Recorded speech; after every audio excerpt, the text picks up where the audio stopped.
I got an interesting email from a reader last week explaining that she bought a phone a year past February.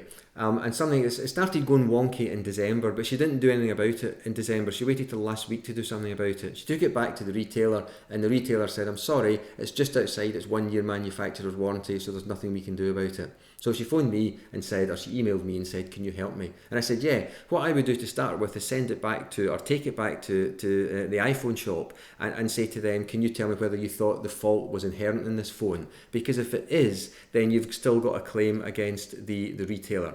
And it's important to understand the difference between the protection you've got under the Sale of Goods Act and the protection you've got under a manufacturer's warranty. The two of them are completely different. They're not instead of each other, they're as well as each other.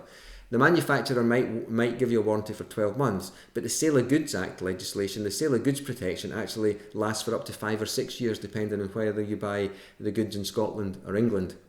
And that's really important because if you buy a phone that's got a 2-year airtime contract, you would expect the phone to last for longer than a year for it to be really fit for purpose. And that's one of the things the Sale of Goods Act says. It says that goods that you buy need to be fit for purpose. So you go into a shop, you buy a phone, you get a 2-year airtime contract, you would expect the phone to last for 2 years. And I would suggest that if something happens to it after a year, even although it's outside the manufacturer's warranty, then you've got a case against the retailer.